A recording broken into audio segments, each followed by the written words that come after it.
Look at me, Asiya. I gave you everything. The gold on your neck, the palace you sleep in, the very air you breathe. It all belongs to me. And you choose to bow to the god of a shepherd? You choose a lord you cannot see over the king standing right in front of you? You are just a man, Fir'Awn. A man who will one day be dust. Then let her have her grave. Rip out the nails. If she will not bow to the god of Egypt, she will die in the dirt. This was the heart of the man who claimed to be God, a man so fragile that he had to kill his own wife to prove he was powerful. But once the doors of the torture chamber opened, the mask went back on. O my people, does not the kingdom of Egypt belong to me? Do these rivers not flow beneath my feet? I am your highest lord.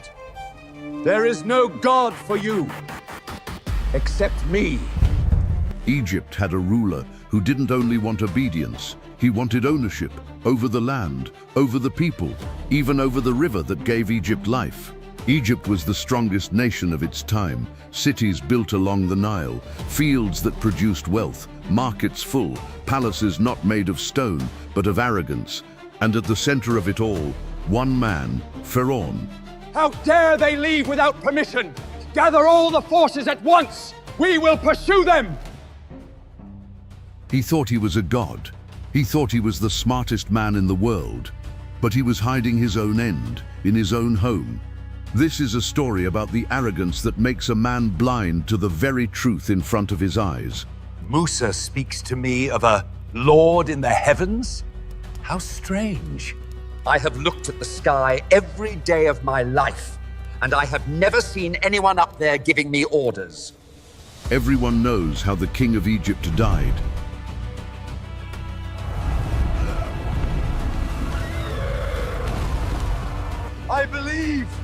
I believe in the Lord of the Bani Israel.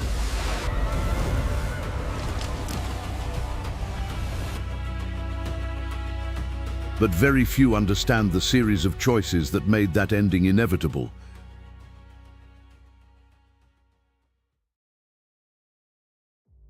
Firawn was not a ruler with limited reach. He controlled Egypt entirely, both politically and socially, at a time when Egypt was one of the most powerful civilizations in the world.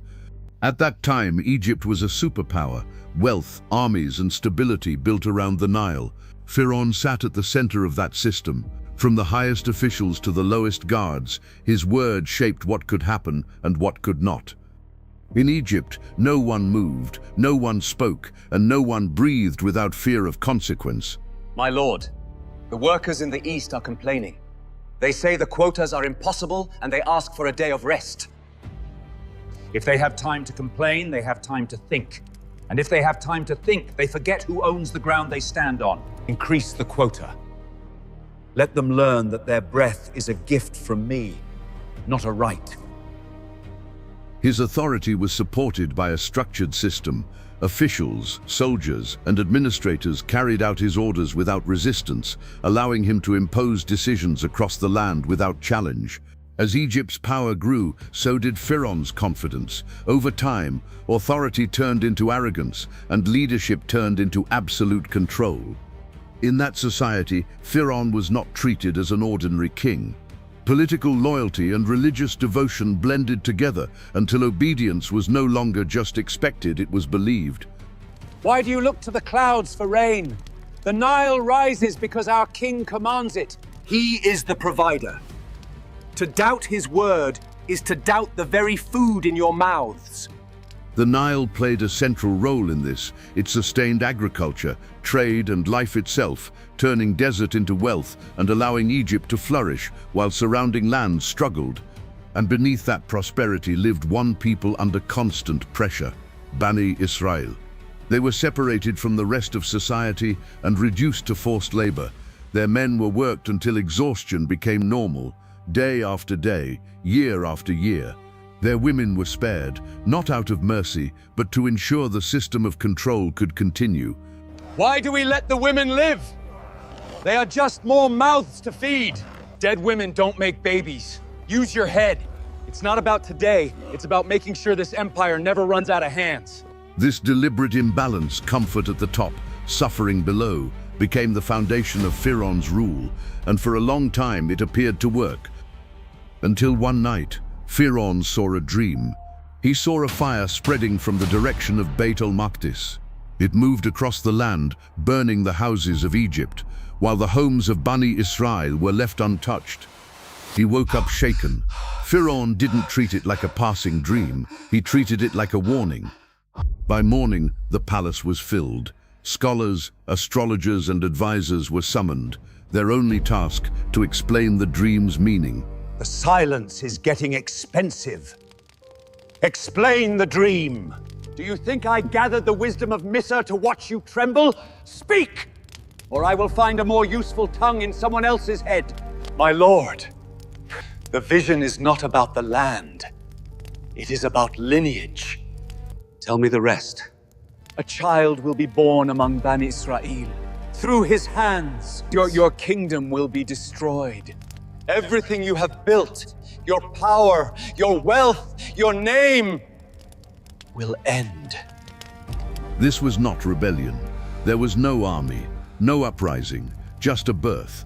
If the danger is a future child, then we simply ensure that the future never arrives. Fir'Awn understood exactly what that meant. Every newborn boy from Bani Israel will be killed. Let the girls live to serve us. But the boys, search every house. If a child breathes his first breath today, let it be his last. The order was not symbolic, it was enforced. Pregnant women were watched. Soldiers were sent door to door, listening for the sound of a cry. Birth itself became a death sentence. Fear moved from the palace into the streets, and what had begun as a dream turned into blood. By the time the decree spread across Egypt, Bani Israel were no longer just oppressed, they were marked for extinction.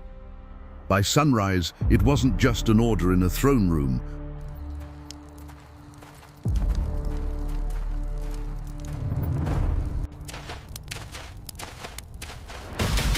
If it had been last year, Don't say it. it's the danger year.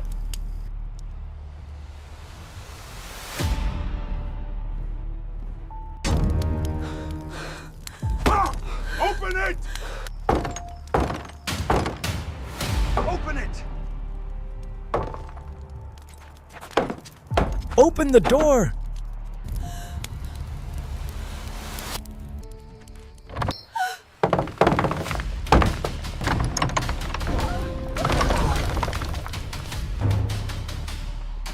Any pregnant woman in this house? You, come here! Please let me go! Don't do this, I beg you. Leave her alone. It wasn't only soldiers. A network formed around the decree. People who listened, watched, reported. Midwives were pressured. Some were threatened. Some were bought. Some became informants. We've seen where you go. We know which doors you knock on after dark. Tell us what you know, and this ends quietly. I only help women. Inside the homes of the Bani Israel, pregnancy was no longer a blessing. It was a secret you had to hide for 9 months. Did you hear about the house in the north? They searched it again. 3 days after the birth. Lower your voice. The walls have ears this year. This was the part people forget. Fir'Awn didn't only want bodies under control, he wanted time under control, the future. And the fire kept spreading, until even Fir'Awn's advisors began to panic, because cruelty has a cost, and their empire ran on slave labor. If every boy was killed, Bani Israel would eventually disappear, and the labor would disappear with them. My lord, if we kill everyone, the workforce will collapse. The people we use will vanish. And then the projects stop. The fields stop. The building stops. Then speak your solution. Alternate the years. 1 year, the boys are killed. The next year, they are spared. Enough survive to work. Enough die to keep them weak. A compromise so cold it could only be made in a palace. Fir'Awn accepted it, and this is where it becomes even more painful. because now Bani Israel didn't just fear soldiers, they feared the calendar. According to these reports, Harun alayhi salam, the older brother of Musa alayhi salam, was born in a safe year when boys were not killed. But Musa alayhi salam was destined for the next year, the year of slaughter. If it had been last year, Don't say it. it's the slaughter year.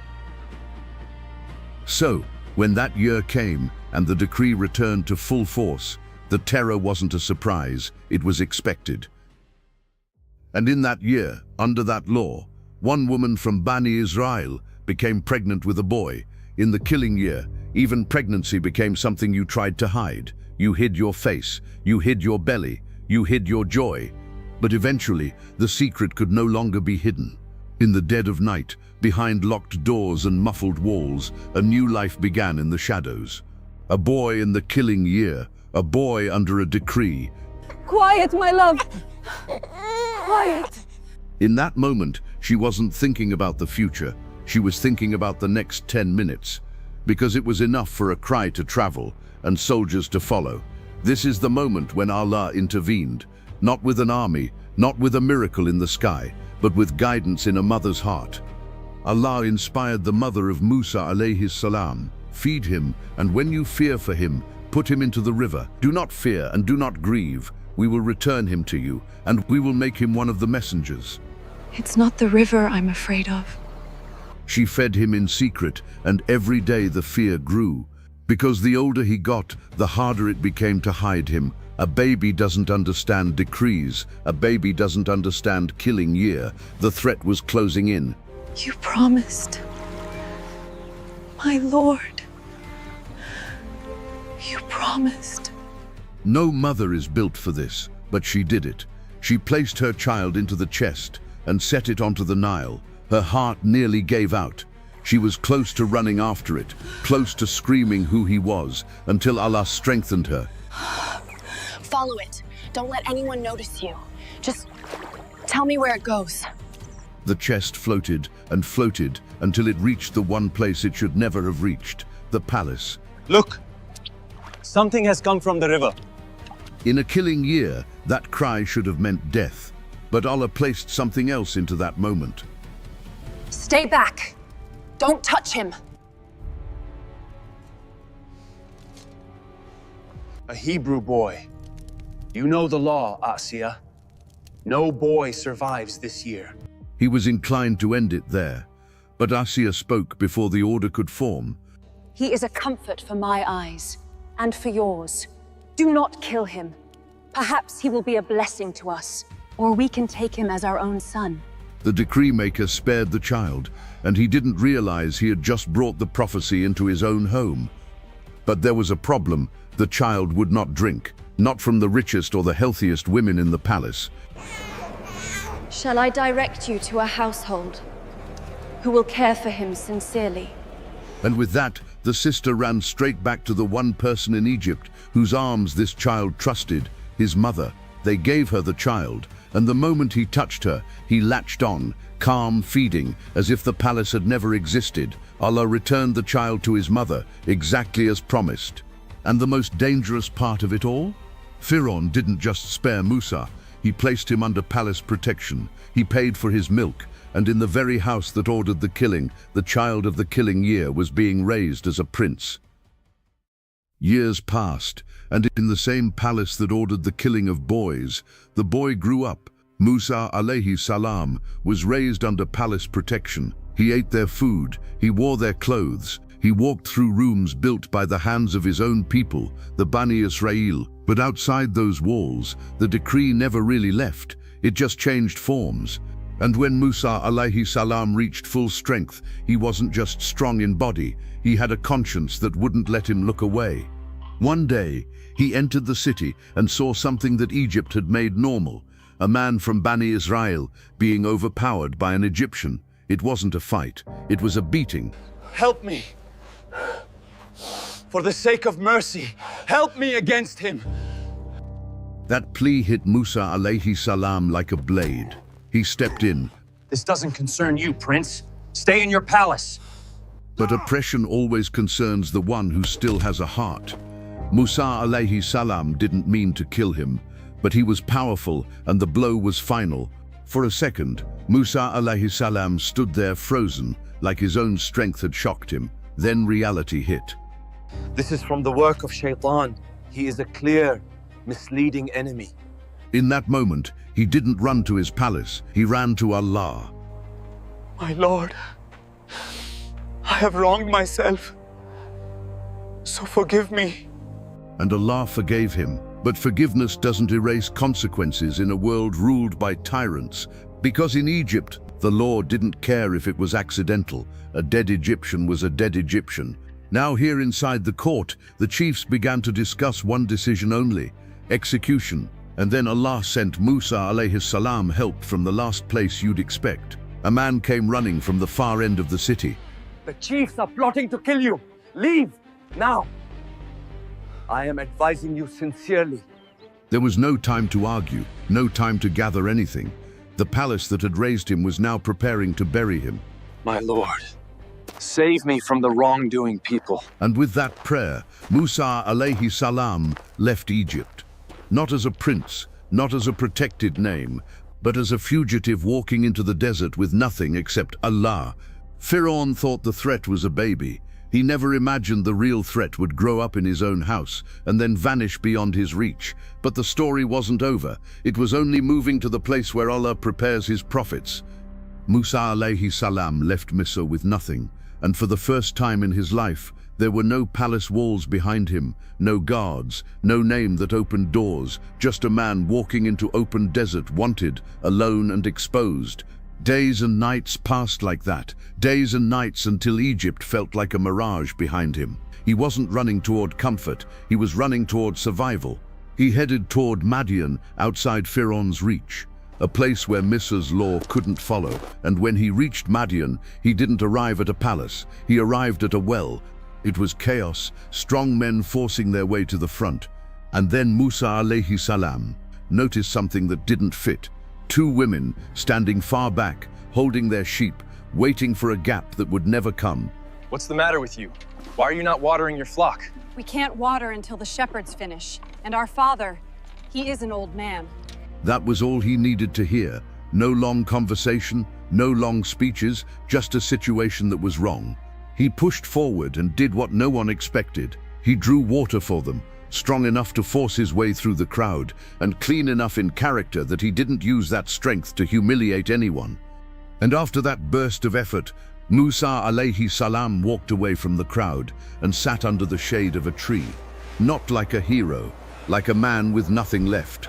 And there alone, hungry, and with no idea where his next meal would come from, he made a simple dua that carries the weight of a whole life. My Lord, I am in desperate need of whatever good you send down to me.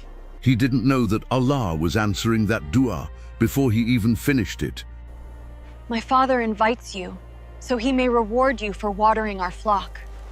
And on the way to her home, Musa alayhi salam made a choice that showed who he really was.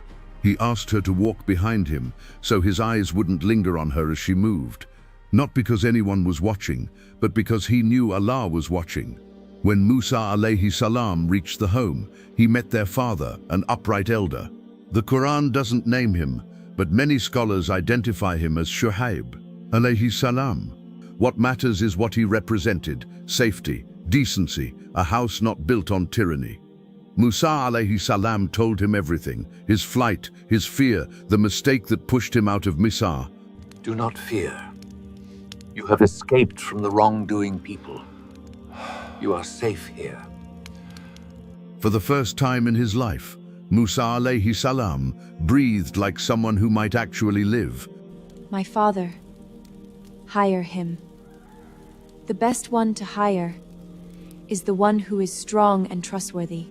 Strong, they had seen at the well. Trustworthy, they had seen on the road, and in his manners, and in his honesty. Then the Shu'aib alayhi salam made an offer that changed Musa alayhi salam life. Not charity, a future. I wish to marry you to one of my 2 daughters, on the condition that you work for me for 8 years. And if you complete 10, that is from you. I do not wish to make it difficult for you. If God wills, you will find me righteous. That is between me and you. Whichever term I complete, there will be no injustice to me. And Allah is witness over what we say. And just like that, the fugitive became family. The man running for his life was now working with his hands, living clean, building a home. Musa alayhi salam spent years in Madyan, years that weren't wasted time. This was training, patience, control, a heart being rebuilt away from Musa's poison. And according to many reports, he completed the full 10 years, finishing his word with excellence, not just obligation. But no matter how far he went, Musa stayed behind his eyes. Bani Israel was still there, Pharaoh was still there, and Musa alayhi salam knew, sooner or later, the story would pull him back. I need to return. So Musa alayhi salam left Madyan with his family and turned toward Misr. But on that road, on a cold, dark night, the desert did what it always does. It swallowed direction. They lost their way near a mountain, in a valley that would soon become sacred in history. Then Musa alayhi salam saw it, a light, a fire in the distance. Stay here. I've seen a fire. Maybe I can bring back something burning, or find someone who knows the way out of this darkness. He wasn't chasing mystery, he was chasing warmth. But when he reached the light, it wasn't what he expected. A bush was engulfed in flames, yet the branches did not blacken, and the leaves remained green. It burned, but it wasn't consumed. And then, in the silence of that valley, the direction of his life shifted. Musa alayhi salam was called by name and told to remove his sandals, for he was standing on sacred ground. There, the Lord of the worlds identified himself, declaring that there is no God but he. This was the moment of transformation. Musa alayhi salam was being chosen as a messenger. To prepare him for the mission ahead, Allah turned the tools of a shepherd into the signs of a prophet, proofs that would later shake the very foundations of Egypt. And then the order came: return to Egypt, face Firawn. Allah assured him that he would be with him, hearing and seeing. Musa alayhi salam was told to speak to the tyrant with gentleness, a final chance for Firawn to find the truth. And with those words, the mountain stopped being a place on a map. It became the point where history turned. Musa alayhi salam descended from that valley not as a fugitive, but as a messenger, and he was walking back toward the palace, back toward Firawn, back toward the man who claimed to be God. Musa alayhi salam came back to Misr, carrying nothing that a king respects, no army, no wealth, no massive tribe behind him, just a message and a certainty that didn't come from himself. He had once lived inside those walls as a protected child. Now he was walking toward them as a messenger sent to challenge the man who claimed he was God. State your business. Who gave you leave to approach the palace? We have come with a message. Let them through. Fir'awn didn't rule by speaking loudly. He ruled by making other people feel small before he even opened his mouth. The court didn't react because two men entered. They reacted because two men entered and refused to submit. So, you came back. And who is this with you? Another fugitive? This is my brother. And we are messengers from the Lord of the Worlds. Lord of the Worlds? Look around you. My world is right here. Tell me then, who is this Lord you speak of? Our Lord is the one who gave everything its form, and then guided it. And this is where Fir'awn tried to do what tyrants always do. He tried to turn the conversation into a trap, because if you can confuse the message, you can avoid the truth. And what about the generations before you? Where is their Lord now? Fir'awn wasn't asking because he wanted an answer. He was asking because he wanted control. Knowledge of that is with my Lord. You speak like a man with authority. But you were raised here, in my house. Did we not take you in as a child? Did you not live among us for years? And then you did what you did. You killed a man. You are a criminal who ran away to the desert. And now you come back to talk to me about lordship? Fir'awn thought this would end the conversation, because most people collapse when their worst moment is dragged into the light. But Musa alayhi salam didn't deny the truth. I did it when I was unaware, and I fled from you when I feared you. But my Lord granted me wisdom and made me among the messengers. Then Musa alayhi salam delivered the one thing Fir'awn never expected, a demand, not for himself, for the people Fir'awn had turned into property. Release the Bani Israel. Send them with us. So this is it. You want me to hand over my labor, my empire, because a lord in the desert told you to? Do you hear this? If you have come with proof, show it. Or leave this room in chains. This was the moment, not a debate anymore, a sign. Then look!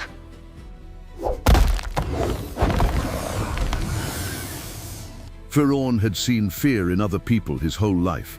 He wasn't used to feeling it near his own heart. Then Musa alayhi salam showed them the second sign. The room panicked, not because they saw magic, but because they saw something they couldn't control. This is magic, nothing more. He is a sorcerer who wants to drive you out of your own land with his tricks. Fir'awn had to move fast. If the people believed for 1 second, he would lose his throne. He had to turn a miracle into a performance. What do you say? Shall we let this desert magic go unanswered? No, my lord. Delay them. Gather the greatest magicians from every city. Let them face him in the open. Pharaoh's strategy was simple. If the people see a sign and believe, he loses control. We will meet on the day of the festival, when the sun is high and everyone is watching. Send messengers to every city. Bring me the strongest magicians. We will meet in front of the people. And when they watch you fall, they will remember who their lord is. So Musa left the throne room the same way he entered it, without bowing. Pharaoh didn't want this confrontation in a quiet hall. He wanted it in front of whole Misr, because in his world, truth wasn't defeated by arguments. It was defeated by public humiliation. Pharaoh chose a day when the city would already be gathered, when people would already be watching, a day of crowds, a day of noise, a day where the winner wouldn't just win a debate, he would win belief. And when the people settled, Pharaoh arrived the way he always did, surrounded by power so no one could forget who owned the ground. People of Misr, today you will see who speaks truth and who plays tricks. You know what he claims. You know what he wants. So watch carefully. Pharaoh brought the best magicians he could find, men who weren't just performers, they were a weapon. If we overcome him, if we end this challenge, will we be rewarded? Yes. And you will be among those closest to me. It wasn't just money, it was status, and status is how Pharaoh bought loyalty. The crowd watched him like you watch a man stepping into a storm. Musa, shall you go first? Or shall we show you how it's done? Musa alayhi salam could have rushed to prove himself, but he didn't. He let falsehood show itself fully before he crushed it. Enough waiting, show us your power. You throw. And when they cast them, the ground changed. It looked like the ropes moved. It looked like the staffs lived. It looked like the earth was suddenly crawling. They're snakes! Snakes! That is the power of illusion. It doesn't need to be real. It only needs to be convincing. For an instant, even Musa alayhi salam felt it in his chest. Not doubt in Allah, but the natural fear of a human being standing alone in front of a nation.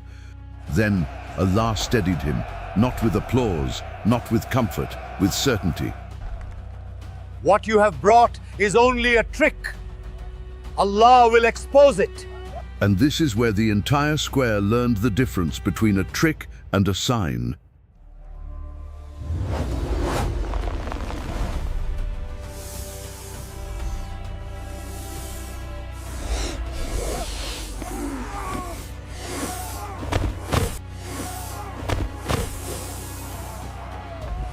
The ropes vanish, the illusion collapses, the magicians' faces change instantly because they know their own craft, they know what can be faked, and they know what cannot. We believe in the Lord of Musa and Harun. This was the one thing Fir'Awn hadn't calculated. He expected the crowd to be amazed. He did not expect his own weapon to surrender. You chose him without my permission? This is a plot. He trained you for this. So you'd turn the people against me and weaken my rule? You see? This is exactly what he wants. I will cut off your hands and your feet, opposite sides, and I will crucify you. You will learn whose punishment is more lasting. This is what Fir'Awn did when he couldn't defeat belief. He punished it publicly, so everyone else would learn fear again. Do what you will. We will not choose you over what has come to us. Take them away. Egypt had just watched truth swallow illusion, and Fir'Awn answered it the only way a false god can, by spilling fear into the streets. That day in the square should have ended the story. Falsehood had been swallowed whole. But when a tyrant is humiliated in public, he doesn't surrender. He doubles down. My lord, the people saw it. If they start believing him, then we give them something else to talk about. If they have time to wonder about Musa, it's because their lives are too easy. Tighten the chains. Double the work. Because if Fir'Awn couldn't break Musa alayhi salam in public, he would break the people Musa alayhi salam came for. And when a tyrant doubles down after truth humiliates him, the next stage is never debate, it is punishment. The warning was over. The punishment had begun. One by one, the signs hit Egypt. The water turned to blood. Plagues of insects devoured the crops. The very air seemed to turn against the empire. Each time a disaster struck, Fir'Awn would beg Musa alayhi salam to make it stop, promising freedom. But as soon as the sky cleared, his heart turned back to stone. He wasn't just fighting a man anymore. He was fighting the Lord of the Worlds, and he was losing. Then came the final command. No more signs, no more debates. It was time to leave. Under the cover of darkness, Musa alayhi salam led his people out of the city. Thousands of men, women and children moving in a silence so deep you could hear their heartbeats. They weren't just leaving a city, they left generations of slavery. gather every horse, every chariot, every man who can march. Bring them back, now! By sunrise, the Bani Israel were trapped. The mountains were on their sides. The deep water was in front of them, and the most powerful army on earth was closing in from behind. They're right behind us. We can't go any farther. No. My Lord is with me. He will guide me.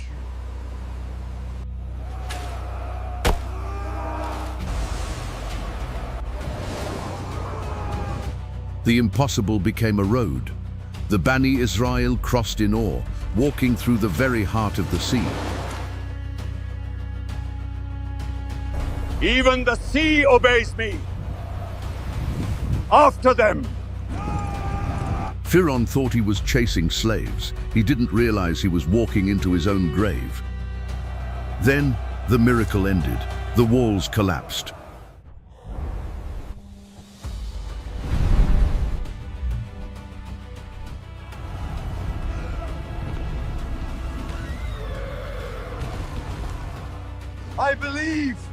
I believe in the Lord of the Bani Israel.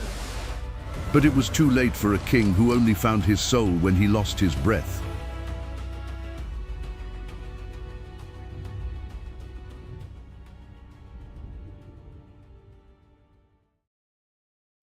Allah preserved the body of Firawn, not as a king to be honored, but as a sign for every tyrant who would come after him. The man who claimed to be God is today a museum piece. The man who owned the Nile couldn't buy a single breath of air. The empire of gold is gone, but the message of messenger remains. We leave the shores of the Red Sea behind, but the story doesn't stay in the past. It follows us home. We look at Fir'Awn as a villain from a movie, a man who sat on a throne and demanded the world bow to him, and we think that's not me, I'm just a normal person. But Fir'Awn is more than a man, he is a pattern. He is what happens when a human being starts to believe their own personal brand, more than the truth. Think about how we live today. We spend our lives building. We build our careers, our social media following, our perfect homes and our reputations. And slowly we start to think we own the air we breathe. We hit a milestone and the internal monologue starts. I made this happen, my hustle, my intelligence. We become the architects of our own pyramids, so busy looking at the stones we've laid that we forget the one who gave us the strength to lift them. We think we've built something permanent. But look at the man in the museum. He had the gold, the army, and the monuments that touched the clouds. And today, we forget that the man who owned all of Misr couldn't buy a single extra breath when the water reached his throat. If his empire couldn't protect him, what makes us think our status can protect us? The ultimate irony of this story is that the man who claimed to be the highest power ended up at the lowest point of the ocean, while the man who was willing to put his forehead on the ground is the one who reached the stars. Don't be the person who only realizes they are a guest when the lease is up. Be the person who bows while breath is still in your chest. I didn't make this video to give you a history lesson. I made it because I'm tired of seeing the Qur'an treated like a silent book on a shelf. We live in an age of digital noise where arrogance gets the most views. My goal for Deen Story TV is to reclaim the screen, to make the stories of the Qur'an and our prophets the highest quality content on your feed, so that the truth isn't just available, but undeniable. If you believe this work needs to exist, I need you to do more than just watch. Be the messenger. Share this. Don't let the algorithm decide who sees this. Let this be a sadaqah jariyah that speaks for you when you can't. And for those who want to help us produce these videos with the quality they deserve, check the link in the description to join our community. Your support is the engine behind this dawah.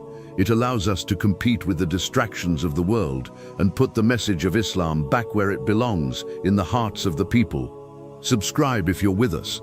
Tell me in the comments, which part of Fir'Awn's mindset do you see most in the world today? Jazakallah khair for your time. Stay humble, stay grounded. Assalamu alaikum.